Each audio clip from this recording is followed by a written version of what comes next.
Hi, this is Wade McKittrick, Superintendent at Wabasso Public Schools, and this is the Superintendent Stream.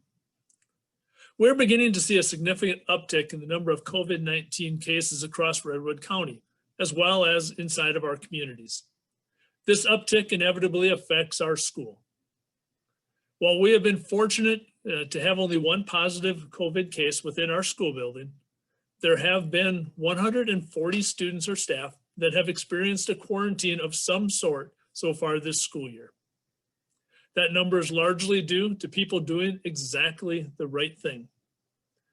If they or their kids have shown symptoms of COVID-19, they have stayed home or kept their children home and gotten them tested.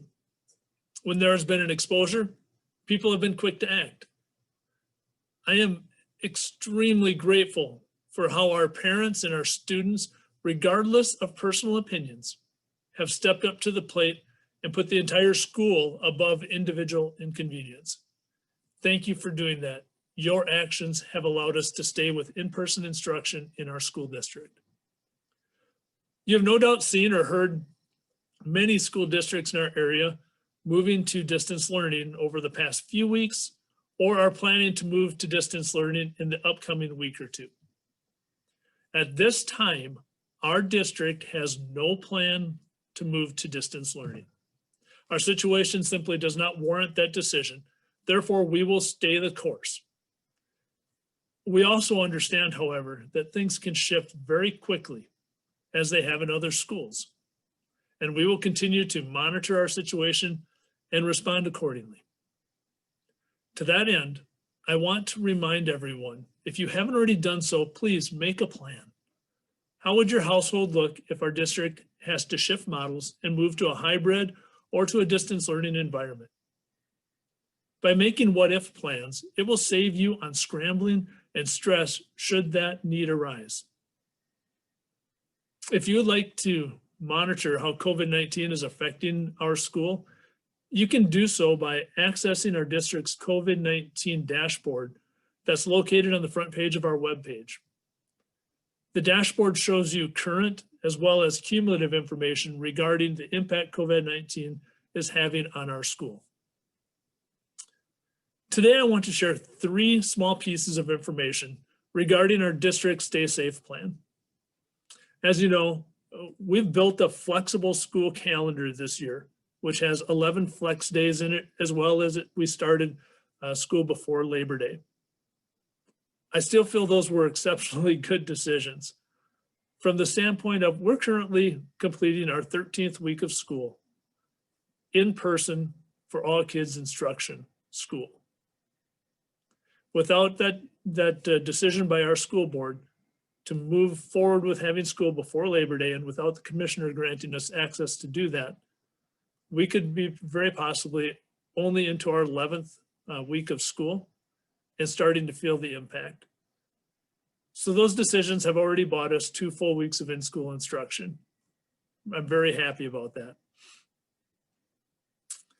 Those extra days that were built into the calendar, those flex days will allow us to take a proactive, or if needed, a reactive action in our fight against COVID-19 as things move forward. The first use of one of these flex days will be Friday, December 11th. We will not have school for students or staff on that day, nor will we be holding any type of extracurricular activities. To stay healthy, we believe there are times when a long weekend simply is going to be needed. To mitigate spread and to discourage gatherings, we will periodically do just that. December 11th will be one of those days. Whenever one of these days, these flex days are going to take place, we will do our very best to give you as much leeway or headway as possible by notifying you, such as today, a month in advance. The second item that we're announcing today is that we will be postponing the start of junior high winter activities until December 14th. Mr. Kemp has rescheduled games to after the first of the year, making this delayed start easier. We believe it's important for kids to have potted extracurricular opportunities. Therefore, we will offer activities in accordance with CDC and MDH guidelines for as long as we believe it is safe to do so. We are changing the season length, the number of practices, and the number of games as part of our Stay Safe plan. Our number one priority, as we've said all along, is staying in school for academics, in-person instruction for all kids. That being said, we also understand the important role that extracurriculars can play in education, as well as their role in students' mental health.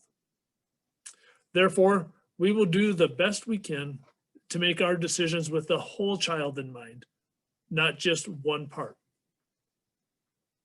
The third announcement that I'd like to make today has to do with Christmas concerts. Guidelines will not allow us to have in-person concerts this year. Therefore, our staff and our students have gotten creative, like they always do. And they're producing a high school TV Christmas special called How the Pandemic Stole Christmas, and an elementary production called Christmas with the Rabbits. These two programs will air on YouTube in December. These concerts will put the musical, the theatrical, and the production talents of our K-12 students on display for the world to see. There's going to be more details on this that will be coming, but we wanted to make sure that you were aware of the plan and share our excitement with you on putting these productions together. The school year continues to throw us curveballs. However, our staff, they're working hard to be proactive and thoughtful in addressing each situation that arises. Our mission to empower learners to achieve their dreams hasn't faltered. That is still our focus. And we will address each one of these curveballs as they come at us. Know that your children are behind every decision that we make. So I want to thank you in advance for your continued support of our staff, of our school district in general, and of our students. Thank you. And until next time, it's a great day to be a rabbit.